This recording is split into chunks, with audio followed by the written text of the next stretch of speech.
Okay. Are you going to spotlight, brother? Yes, I will.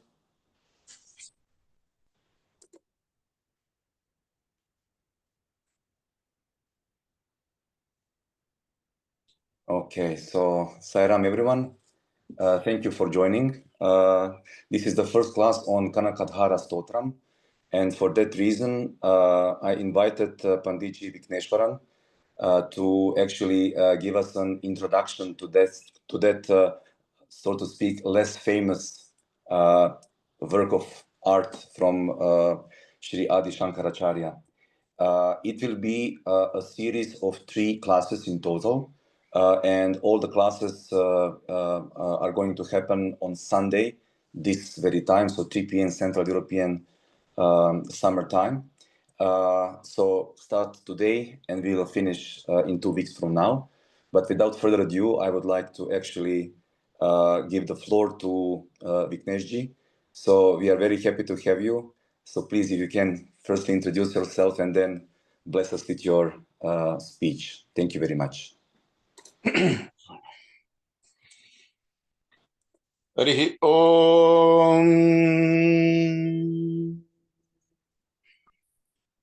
Kasturi tilagam lalata palake Vachasthala kaustubham Nasagre navamautikam karadalayen Venum hari kankanam Sarange hari santanan chatalayan Kantesha Muktavaryo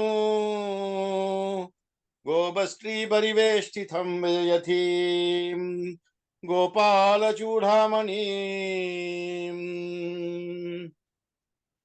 Ramanujadaya Patram Jnana Vairagya Bhushanam Srimat Venkatanathayam Vande Vedanta Deshikam Sadashiva Samarambam Sankaracharya Madhyamam Asmat Acharya Paryantam Vande Guru Paramparam Harihi Om Tat Sat Sri Shankaracharya Pranamastu Harihi Om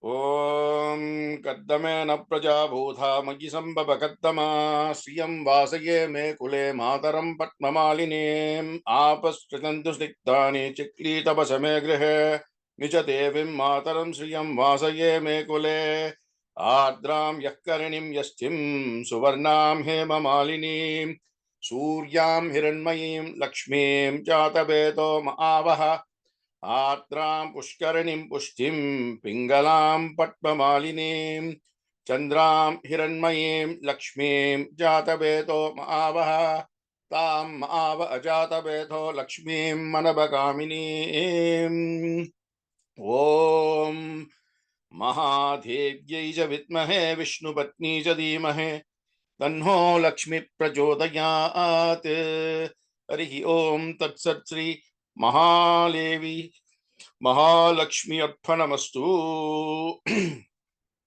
Sairam, Namaskar, Vandaram, and thank you to dear brother Brahmanir for giving me this opportunity to once again speak on the greatness of the multi-talented and an entire empire of knowledge who came in the form of Adi Shankaracharya.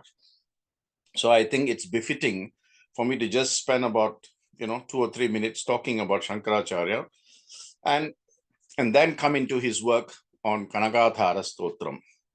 So basically, if you look at the 2 great avatars in the Hindu pantheon, not necessarily avatar, but the 2 great figures and the 2 great division of sects, S-E-C-T-S, sects, is the Vaishnava and the Shaiva. So in both this, in the Vishnu avatar, you have a great teacher who's called Vyasacharya, Veda Vyasa. And for the Shiva avatar, you have Shankaracharya. Vyasa was known for minimization. As you know, he's given lots of works like Mahabharata, for example. In fact, I just had an hour ago, an hour and a half session on Mahabharata. I'm currently doing a 10 weeks key teachings of the Mahabharata. I just finished that at 1:30, and then 2 o'clock I'm doing this with you. So Vyasa Acharya was known for minimization, right, of the Vedanta, or the philosophy of the Vedas. And Shankaracharya was known for maximization, right? So you have both these great icons that have brought, their own style of incanting knowledge to people. So Shankaracharya was born in, back then, 788 CE, in a place called Kaladi. Kaladi, as it then was known, now it's called Kerala. Of course, he died at a very tender age of 32, I think 820 CE, and he died at Kedarnath, or at least that's where the records point towards. And there's lots of, different opinions as to where his final, some say he's still, in the form of light there. But anyway, his parents were both Nambodhari Brahmins. His father was Sivaguru and his mother was Aryamba. They married and they never had children. And they did a specific puja, which is fasting, tapasya, right? And one night, Lord Shiva appeared in Sivaguru's dream. And he said, I'm pleased with your tapasya, as a result of which I will give you a boon. Since you want a son, I will give you a son, but you have to choose. Either you have a son with a short life, but he'll be a pinnacle of knowledge, a light that never fizzles out. He will be a Tejasvi. Or you want to be given a son who's got a long life, but he is dumb, right? He's not clever. Which do you want? And Sivaguru said, it doesn't matter if he doesn't live for long, as long as that he is a light and he can shower this light of knowledge on the rest of the world. And Lord Shiva said, so be it, tatastu. It's actually Shiva himself came and was born as Shankara, right? And of course, Shankara's philosophy is Advaitam. Advaitam. Dvaitam means two, Advaitam means one. So from two, you become one, right? So this is the balance.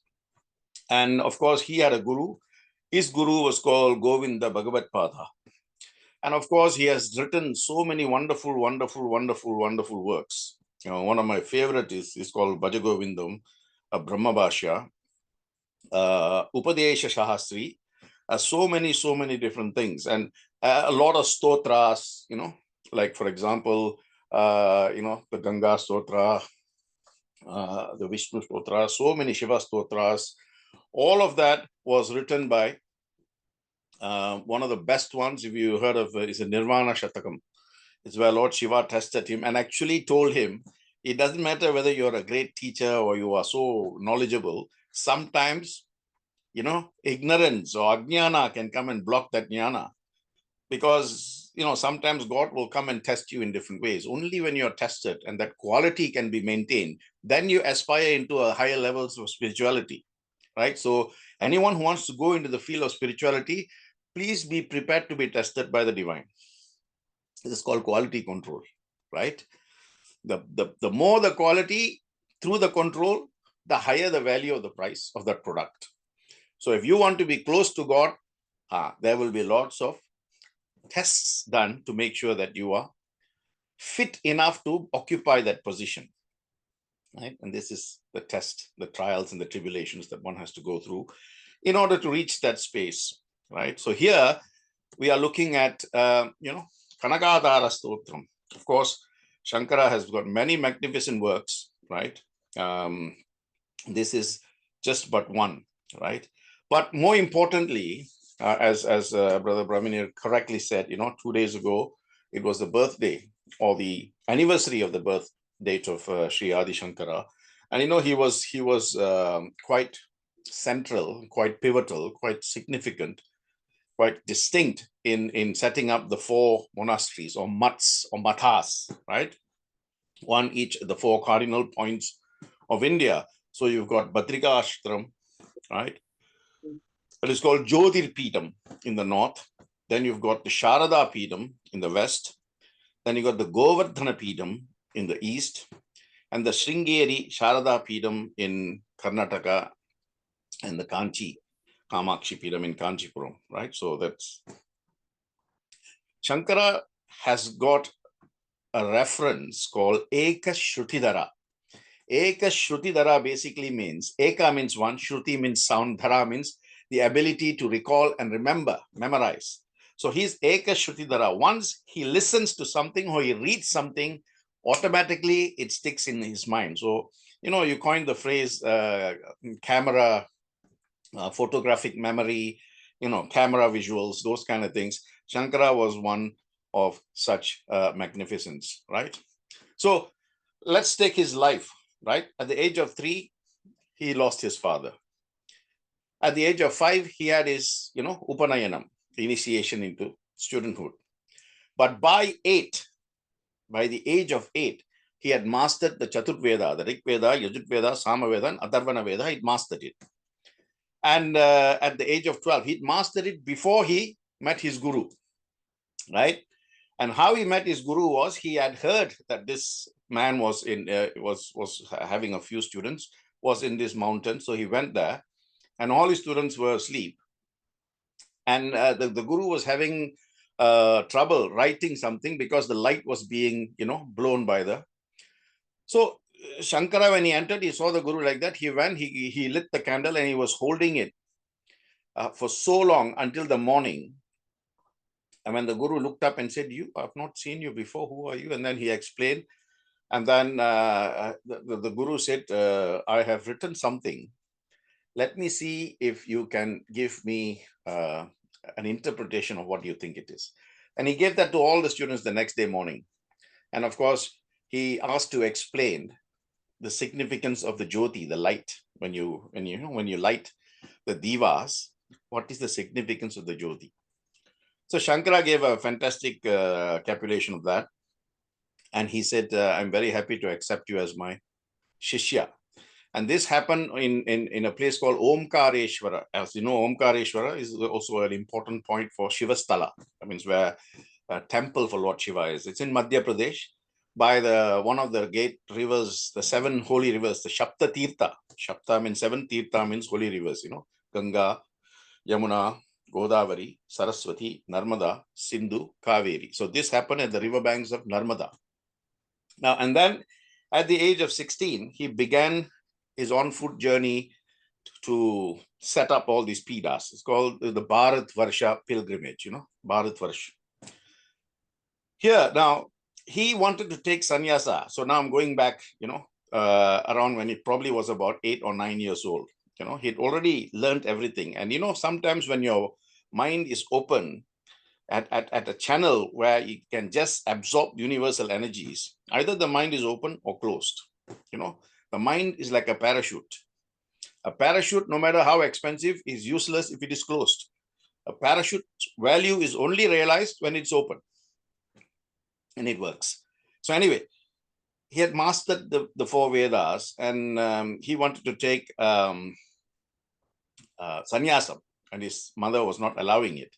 So every day he used to do Surya Namaskar and, you know, Ganga Namaskar, Jala Namaskar.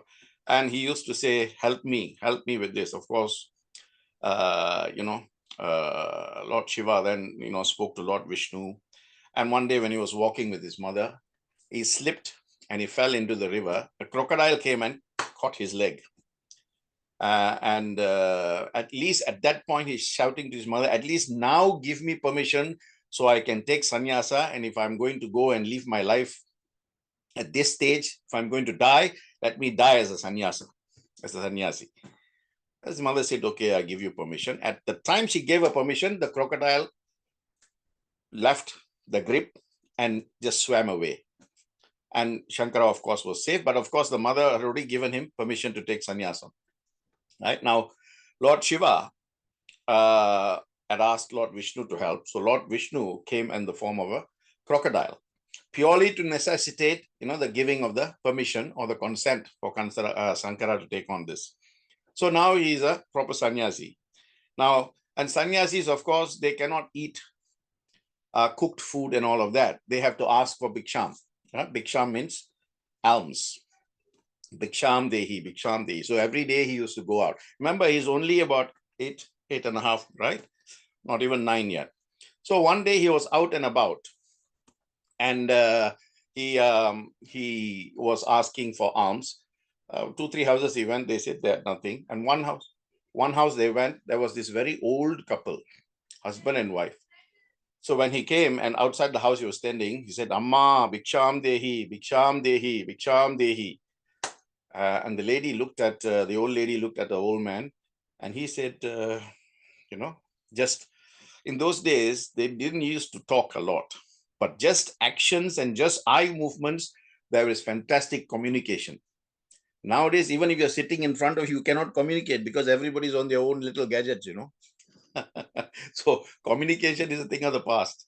Anyway, she understood that the husband was telling her, give whatever we have, So she went rummaging in the kitchen, and finally she found one gooseberry, or what we call amla, small, it's green, like a little marble, it is shiny.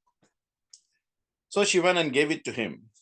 And she said, "Sannyasa, I'm so sorry. This is all we have, but it will mean a lot to us if you please partake it, because it is a great blessing for us to feed a sannyasi," right? And apparently that specific day, it is noted in the records, was Ekādaśa. This is Ekādaśa today, so you are helping us to fast rather than to eat this fruit. Shankara was so touched by this element of sacrifice. It's sacrifice because the only thing they had was that gooseberry, that amla, and they gave it to him. When he received it, he was so touched that he burst out, "Angam hare pulaka bhushanam ashrayanti bringanganeva mukula bharanam tamalam ange krita hila vibhutira pangalila mangalyadastu mama mangala devataya." The moment he said that, Mahalakshmi in Vaikunda, immediately she began to shower golden gooseberries down on the hut. Right now, the significance of this phrase, and that was just the first opening stanza, right? These were 21 stanzas like this, each 4 lines, each talking about the wondrous beauty and the magnanimity and magnificence of Goddess Mahalakshmi, right? He says, Angam Hare. Hare, he's talking about Vishnu. He says, Vishnu, Bhushana means what he wears, right? That means one who wears happiness as an ornament. That ornament of happiness is what attracts Mahalakshmi to him, just like bees are attracted to the flowers to extract the honey. In the same way, bees are attracted to the tamala tree. Tamala tree is where you can get, lots of flowers, and from which you can get the extract. Mukula bharanam tamalam. This, once the goddess Mahalakshmi, she doesn't have to look at you. All she does is give you a glance. Mangalya dhastu mama, me, mangala devataya. The moment you just cast me a glance, that is a complete flow of prosperity, unhindered, complete flow. Kanaka means gold. That means in terms of application or significance, it represents abundance and richness in all aspects of life. Kanaka. Dhara means flow. So Kanakadhārā Stotram means one that has a continuous flow of abundance and richness. And of course, in the form of a lotus. Lotus, of course, is a symbol of Lakshmi. Symbolizes purity and unfolding of divine grace. This is what it means, right? So the hymn, this Kanakadhārā Stotram, subsequently became associated with a lot of auspicious days. So you can even cite it on, Ekādaśa, Paurnami, any of the Tidis you can, of course, on Mahalakshmi, on Diwali, so many days. I mean, there is no specific, the culture of recitation of mantras has determined that X mantra on X, Y day to Z deity, right? That's not an issue. You know, it is like a buffet. You take what you want, you eat what you want, and then you carry on. So there are so many gods, so many mantras, so many shlokas, so many stotras. Choose but one. But of course, if you want to say, you can say more. So this Kanakadhāra Stotram is one golden stream of magnificence of Mahalakshmi, Mahadevi, right? It poetically, I mean, Shankara is all about poem, right? If you want, you go and do some research on the Nirvana Shatakam. It's fantastic, right? Poetically describing Goddess Mahalakshmi's grace, compassion, and blessings. That's why you see the fourth line of the first stanza, Mangalya Dhastu. Just one drishti, one look, one glance. I mean, it's not looking at you, just glance at you and go away, finish. You know, if you look at the Shiva Purana, it says, if you go and look for Lord Shiva and you come across an Aghori, if the Aghori just glances at you, that's as good as Shiva having given you the grace, right? So in the same way, Shankara is saying, if you merely get a glance from Mahadevi, that is Purna Parivaksha. You know, you get the complete blessings of Devi. So it talks about her grace, her compassion, her blessings, and emphasizes her power at will to give you, you know, and to give you wealth and to remove misfortunes. Okay, to give you Shri and to remove the Mu, that is the bad, right? So this is the fantastic meaning. But here I want you to know, it's not just asking her for something and then getting it by default or by way of you having asked. Here you see, how did that old lady beget such golden gooseberries as a result of Shankara's calling to Mother Lakshmi? Because she was willing to sacrifice whatever she had for her own use and for her husband's use. When you give that which is most near and dear and precious to you, then God will automatically come and give you what you completely deserve. Only the element of sacrifice, Tyaga, right? You see, in order to get dhanam, dhanam means, you know, wealth, you must do dhana, dhana, charity. Charity in terms of time, in terms of thoughts, in terms of words, in terms of actions, right? And that is the sacrifice. When you do dhana, dhanam will come. Dhana, dhanam. Hence, she is called Dhana Lakshmi, Dhana Lakshmi, Dhanya Lakshmi. Like that, it has many variations, right? So what is the importance of this Kanakadhāra Stotram, given the fact that, you know, you are going to learn this for the next 3 weeks? It's a fantastic stotram, just like any other shloka, any other mantra, any other, you know. The very word mantra comes from 2 root Sanskrit words, right? Manas and tranas. Mantra. Manas and tranas. Manas means mind. Tranas means that which has the capacity to liberate you. So you may ask a question, liberate me from what?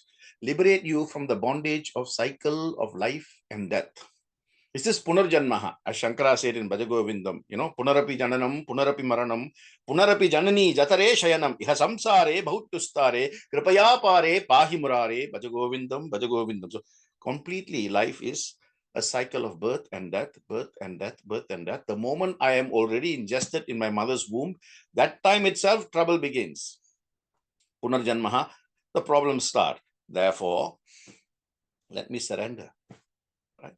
And you will come and cut this cord of continuity of birth, of life and death.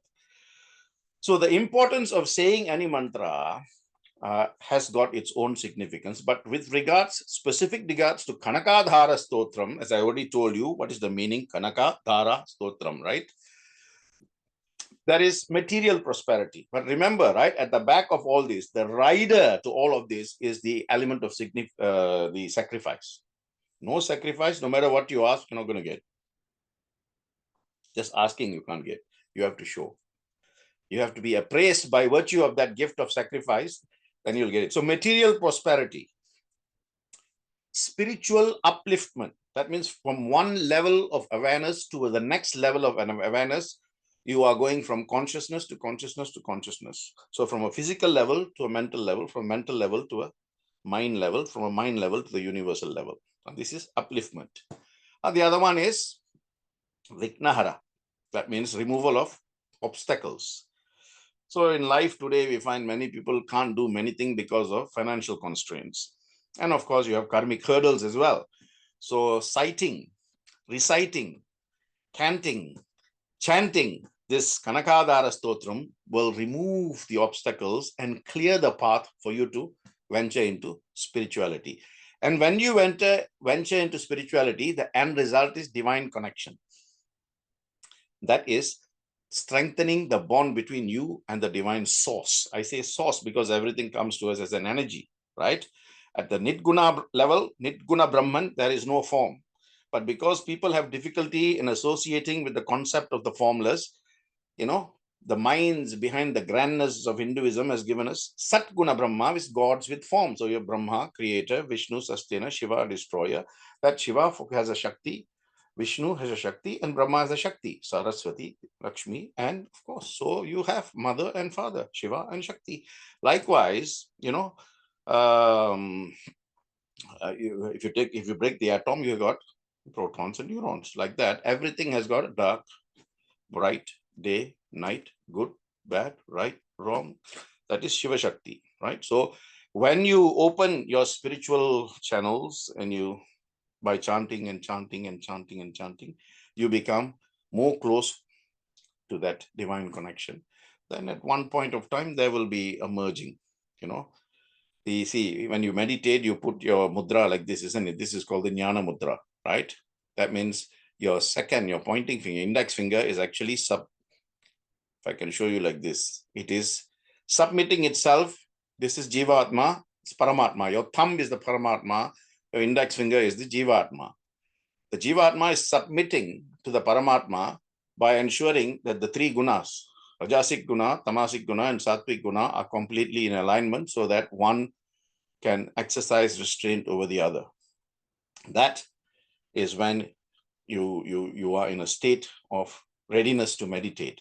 So when you want to chant any mantras, you should actually go into this mudra, and your asana should be one of Padmasana. That means you're set in a lotus position. But of course, if you can't and you've got health issues, you can sit as long as your back is straight. And many times I have noticed if people are sitting on the floor, they are putting things like cushions and, whatever things helps them, right?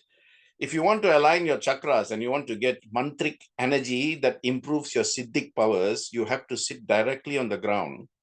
And you have to sit with your back erect so that your 7 chakras are all in alignment, right? From your Mooladhara to the Sahasrāra. Then only the chanting, although you're making noise outside, the noise should travel internally and reverberate, right? Hence, I'm going to talk about mental chanting in just a minute or so, right? So what are the benefits of chanting specifically? Today, because I'm talking about Kanakadhārā Stotram, what are the benefits of chanting Kanakadhārā Stotram? Well, as I said to you earlier, it attracts wealth. Wealth means wealth, not just in terms of money, right? Wealth of character, because Lakshmi is Gunavati. So ask for gunas, character, because as Swami says, the greatest wealth in this world is the wealth of character. Hence, ask for the gunas, right? So wealth and prosperity. Prosperity doesn't have to mean, you have lots of money. You can be prosperous even without money, because if you're happy, then you're attracting positive vibrations. I always tell somebody, even last week, somebody was talking to me and said, what do I do? I said, just be happy every day. When you're happy, you are vibrating at a level where everything comes to you. But the moment you're sad, there's a gate that blocks that. So open the gate, say, I'm happy. You're not just thinking you're happy, you speak happily and you behave happily. So if it attracts wealth and prosperity, it must reduce financial woes. It can remove negative energies. It can enhance positive karma, because when you sit to meditate, it promotes peace of mind. It strengthens devotional practice. Therefore, positive karma comes out of it, right? And in increasing the frequency of this exercise, that is, sitting down to chant, increases that positive karma by days and weeks and months and years, right? That is why the rishis in the early days, when they sit and engage in tapasya, it goes on timelessly. That's why they say mind over matter. Then food doesn't matter, water doesn't matter, clothes don't matter, everything becomes secondary because now you are already vibrating at a different level, right? So number one, right, how to chant. I'm not going to teach you how to chant now. That I leave it in the good hands of Brother Brahmin here. But I will tell you what are the drivers to create the right sort of atmosphere so that whatever you're chanting, as so long as you're chanting it in the right incantation, the chandaha, Gayatri Chandaha, that means the meter, M-E-T-R-E, the meter has to be correct. Wear something that is bright or white or light or, cream color, white, yellow, saffron, like that, and loose clothing. Loose means because then you don't restrict your blood flow. Like you shouldn't be wearing like a pants with a belt and things like that. So wear something very light and flowy, right? Choose a clean environment, You can either mentally visualize Goddess Mahalakshmi, or you can have a picture of her or an idol of her. But the thing is, when your eyes are open, so unless you have the right focus, your eyes will start looking everywhere else, isn't it? And that means distraction. So if you can picture Goddess Mahalakshmi right here, where your Ajna chakra is, this picture, she's looking at you, not picturing her outwards looking, but inwards looking. In your heart, it's called prana pratisthapana. Prana pratisthapana. That means the God that you install in your heart must be looking outwards. So people can see her or him, if it's Shiva, Vishnu, whatever. But when you install that same deity in your mind's eye, the Ajna chakra, she has to be facing you or he has to be facing you. So the moment you close your eyes, you can see her looking, and you can see her in a form of bright light. So choose a clean place, and you can use that place on a daily basis. I mean, in my house, I have one room. Even when I was a student, I always had a place where I go and sit for prayers, right? So you can have one like that in your house, or, create a room where that place becomes a sacred place for you, right? Sacrosanct. And people have this thing of, okay, how many times do I chant, brother? How many times do you want to chant? You're doing it for your own spiritual power, right? So you can do it 3 times. You can do it 8 or 9. 8, I said Astalakshmi is 8, 9 because 9 is a supreme, universal number of spirituality. A lot of people say, oh, I chant Hanuman Chalisa, I chant 11 times. So it's up to you, right? You want to engage that particular divine energy, that particular divine spirit. So why put a number to it? Do it as many times, but do each correctly, right? Timing, of course, the best time is, I say, for example, when I teach Gayatri Mantra,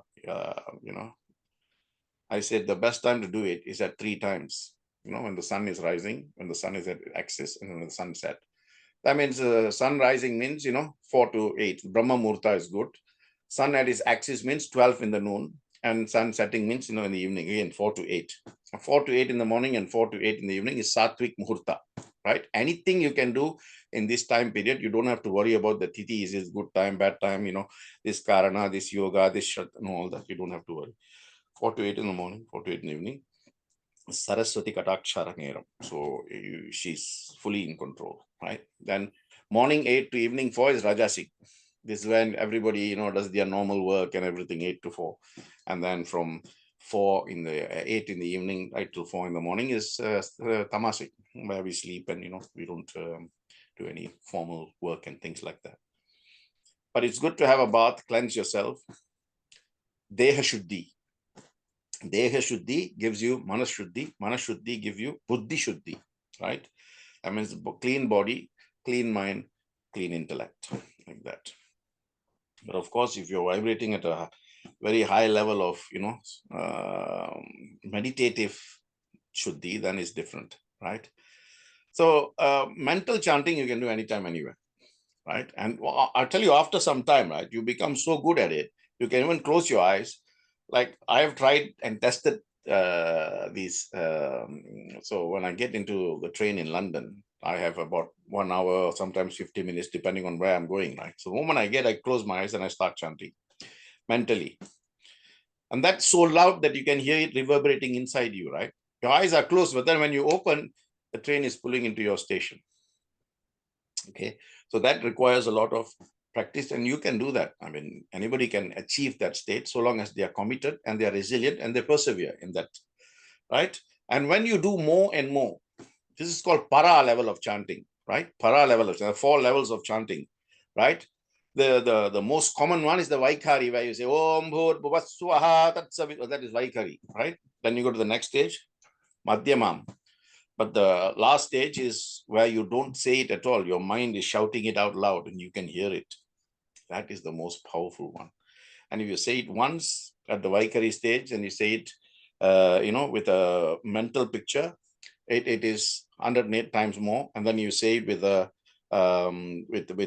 sankalpa to mentally say that 108 times more powerful than the one before. And para is like 108 into 108 into 108. So you can see how powerful that chanting is. So if you chant it once, is that amount. Chant it twice, it times 2. So it's fantastic. And mental chanting gives you, strengthens you. Strengthens your inner peace, strengthens your focus. You get this one-pointed devotion. Just like Shankara, Ekādaśa. You also can come like that. So it enhances your meditative faculties, your level of concentration. And, you just have to focus.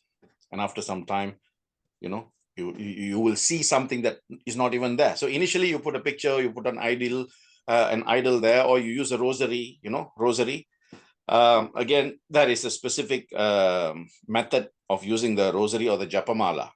Japamala, right? Japa means to repeat. Ma means to remove. La means dirt. So continuous repetition to remove dirt.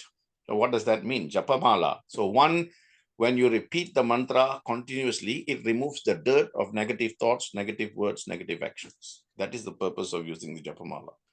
And technically, if you're sitting in the Padmasana, it should be held at the heart chakra. So like that, you focus on that. And after some time, you just close your eyes. You can see whatever idol you want to, visualize mentally, you will be able to see. And make sure when you're doing it, there are no distractions around you, right? Set a specific time for chanting, and then, minimize external interruptions like phones, computers, televisions, radio, whatever sound. So in the end, the Kanakadhārā Stotram is a fantastic stotra. It's a powerful tool. See, all these mantras, all these stanzas, stotras, shlokas are all tools. You have to use the right tool to get the right job done, right? So the Kanakadhārā Stotram is a powerful tool to enhance spiritual and material growth. I've always said, the spiritual and material growth must be synonymous and parallel. You cannot grow spiritually if there is no material parallelity. So it's like a ladder, the 2 rungs, and then at each level you climb, one hand here, one hand here, then you climb, then one hand there, one hand here. So that is spiritual and material. Regular chanting with faith, Shraddha, right? Shraddha. So if you take, for example, the Vahana of Lord Vishnu is the falcon, the eagle, right? The Garuda. Garuda has got 2 huge wings on which Mahavishnu sits. One wing represents Shraddha or faith, the other wing represents Bhakti. So when your Bhakti and Shraddha, right, when your faith and devotion is vibrating at a level sufficient to invoke the presence of Lord Vishnu, then you become his Vahana and he will come and sit on you. Of course, when he comes, Lord Mahalakshmi resides in his heart, right? Śri Devī Bhūdevi. And what more you want? The Lord is sitting and Mahalakshmi is sitting on you. So you don't need to do that. So it remains for me to wish each and every one of you a fine journey into the Kanakadhārā Stotram, right? As you read each word, as you read each line, materialize and visualize that Devi is with the open arms. One is saying Abhaya Hasta, the other is giving you like this, take. Why fear when I am here? Take, for I am giving. I hope it promotes prosperity, spiritual upliftment, harmony, and most importantly, inner tranquility in your minds. Anyada sharanam nasti tvameva sharanam mamaha tasmat karunya bhavena raksha raksha maheshwarihi. Harihi Om Tat Sat. Sai Ram, Namaskaram, and thank you so much for this opportunity. Wow. Sai Ram, thank you very much, Vickneswaren, for this beautiful opening with such a passion, right? With such a great elaboration on the true meaning of what Kanakadhārā Stotram is truly bringing to us, right? I mean, when you mentioned not only the wealth, but the wealth of character, and also with the notion of we need to give first, yes, you know, in terms of the sacrifice to be able to receive all this wealth, to ignite happiness, to actually enhance positive karma, and to remove all what is negative, you know. So thank you very much for this introduction, and thank you also for bringing, you know, those four types of sound, para being the ultimate. yes. And just 1 month ago we had in Zagreb a satsang on Gayatri mantra, so how we could you know, train to actually chant mentally, and how we can improve this para chanting. So Raviji will come also at the end of this month on June 1st. We will have this sankalpam for our Gayatri Mahā Yajña event. Here with us is Bharatanji, Ravi's successor. So Bharatan is the master of this mental chanting. You know, you don't even want to know how many counts he could do, you know, because, you know, when the mind expands at that level, there is no space, there is no time, you know, so it's infinite. You just progress, right? So very, I mean, I'm very thankful that you are also tuned in, tuned with this, you know, engagement we all do, starting with Kanakadhārā Stotram, to invoke actually these blessings of Śrī, and to remove all the obstacles so that we can actually organize this event as smooth as possible, to be able to actually start with our sadhana June 1st. Not only the Ṛtviks, but all the volunteers and all the guests actually can do this simple mantras at the beginning, and then, you know, Gayatri mantra during the day. This is very important to bring all these energies and all this Śrī, which is important to perform and to prepare and to execute at the end of the day this beautiful event, which aims to unify us in spirit of celebrating the 100 years of Sai Advent. So this is why we are doing it. We also do pray that Amma Shri Karunamai will preside over this event. So to have the goddess herself, you know, presiding over that event, to enhance everything that we are going to invoke during that period of our sadhana. Okay, so thank you very much. Yeah, so we are going to now stop recording because I would like that this session remains as a standalone session, so that people can, you know, come back to it and to listen to your you know, enthusiastic elaboration on Kanakadhārā.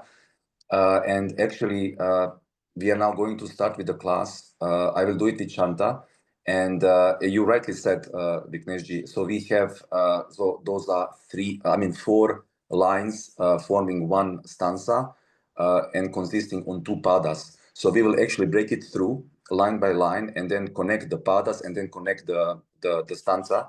Excellent. Or the shloka, so that the people, and I'll try to, you know, be as slow as possible so that people can grasp this. Yeah. And also, you rightly said, it is the meter we should observe and we should actually respect. Usually the Kanakadhārā Stotram is being sang, you know, so this is a song, artistic, like a prose. Like a prose. Like a prose. As you rightly said, all the Adi Shankaracharya's work was in prose, right?